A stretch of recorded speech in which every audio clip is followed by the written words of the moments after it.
Hello, my dear children. Good morning. How are you all? I hope you all are fine. My dear children, today we are going to discuss about the selling through brokers, which is the continuation of trade in agricultural produce part B lesson. We were discussed about the Chandrasekhar and the Mallayya in our previous classes.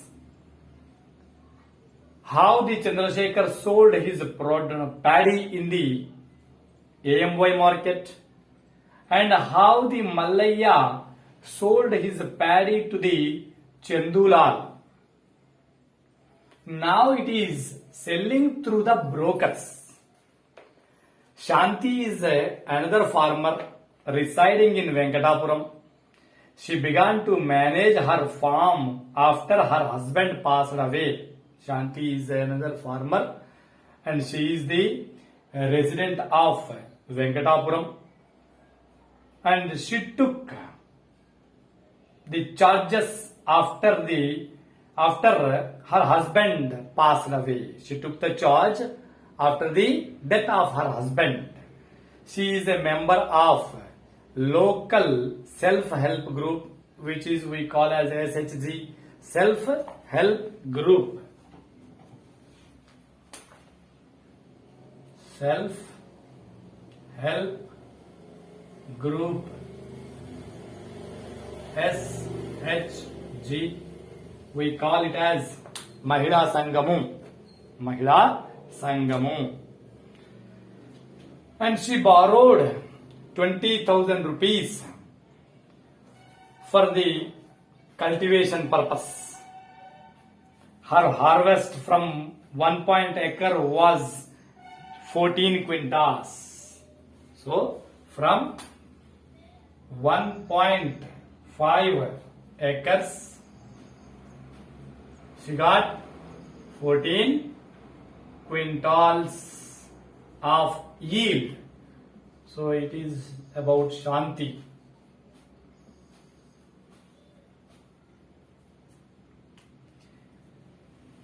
And out of 14, she wants to sell 7 quintals.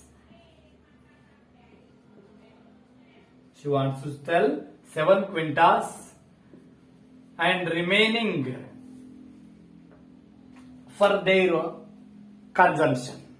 The remaining 7 quintals of the yield is for their own consumption, household consumption. The next day, a broker of a big rice mill in Nalgonda came to the village to buy paddy and approached the farmers. He saw Shanti's paddy and after much bargaining offered the 1,000 rupees per a quintal. A broker came from the city and he bargained much with the Shanti, and finally he decided to pay 1,000 rupees per 1 quintal. He weighed the bags and said that it was just 6.5 quintals. Then Shanti was shocked.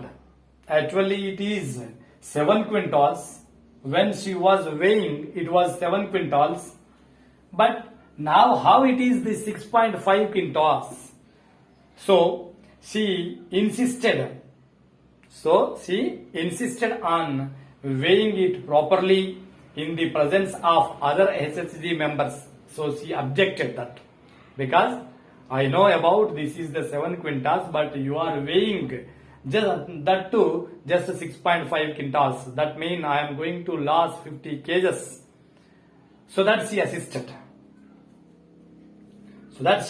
insisted. This time it turned out to be 7 quintals. About half her insisted. Again that broker started the weighing in front of the other SHG members in their own kanta, so that now it is 7 quintals. The broker took the paddy and promised to pay the money in 15 days. The broker took the paddy and promised her to pay after 15 days. He paid her 6,825 rupees and he had deducted 25 rupees per quinta as his brokerage charge or commission. He paid. Actually, 7 quintas into 1000 means 7,000 she have to get. But how much amount she get? Just 6,825 rupees.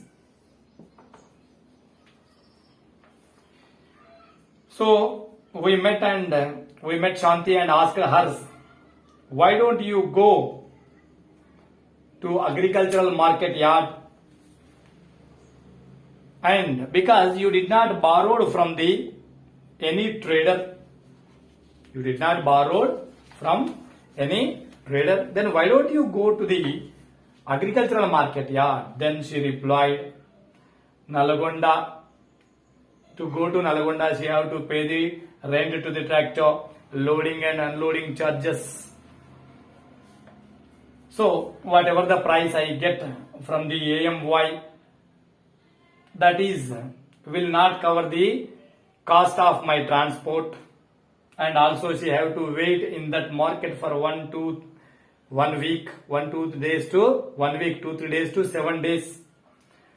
Why don't you ask for a higher price? Again, one more question to the Shanti. Why don't you ask for the higher price? So actually, the minimum selling price, minimum support price is 1,080 rupees, means 11,000 to 1100 to 1150 rupees. Because the brokers are not willing to pay the 1100 to 1150 rupees. They are paying about just 1,000 rupees. Remaining is about their profit. Brokers mediate between farmers and town-based big millers. So these brokers are the mediators of rice millers and the farmers. So these brokers are visiting the fields of the farmer and buying the paddy from the farmer, and then they are going to sell that yield to the rice miller. In this way, they get the brokerage charges like the commissions from the farmers and also from the rice millers. Trading paddy in Telangana. So paddy cultivated in Telangana is mostly sold in the market and farmers keep only a small share for their own use. Because of the rice is the staple food in our Telangana. A considerable amount of paddy produced by small farmers like Shanti is used for their own consumption. Large farmers sell most of their produce in the markets. Small farmers are like the Shanti, they are not going to sell their produce yield in the agricultural market yard. But the big farmers like Chandrasekhar going to sell their produces yields in the agricultural market yard. But many of the farmers like Mallaya and Shanti are selling their produces outside of the agricultural market yard and getting the loss.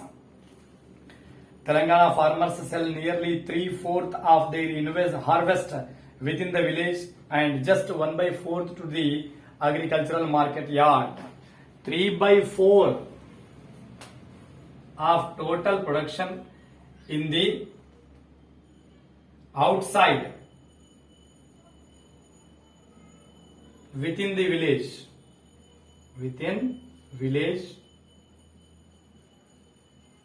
just 1/4 is in AMY.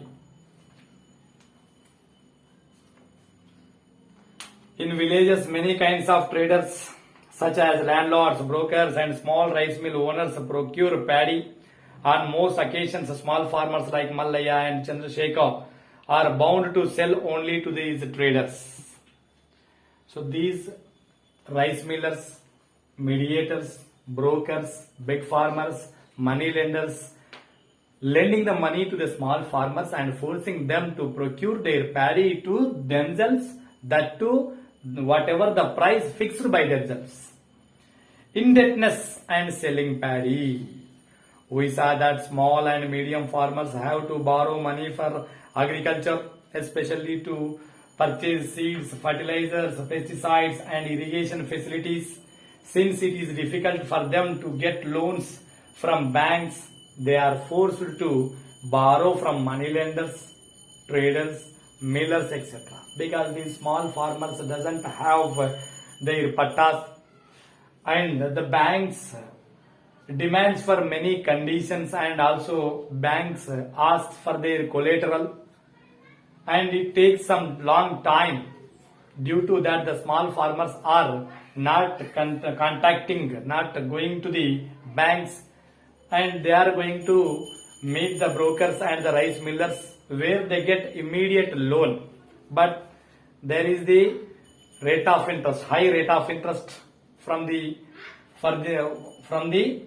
rice millers and the mediators and brokers. If they borrow the amount from the banks, the rate of interest is very low, but it is difficult to get the loan from the banks to the small farmers. Once a farmer borrows from them, he or she has no option. Once the farmer borrowed the money from the money lender or broker or a rice miller, then no option to themselves to sell the produce, only them. No option to sell their produce to others. Just one and only the option to sell their produce to the rice miller or the trader, and whatever the prices they offer. Paddy traders not only pay lower prices but also cheat in weighing. Just we come to know about the Shanti's experience. Moreover, they take commission of various kinds. Many of these farmers get delayed payments since these traders and landlords lend money in desperate times. Farmers have to sell their paddy to them. So this is about our 8th lesson, part B. By this lesson completed, and next we will discuss about community decision making in a tribe in our next class. Thank you, children.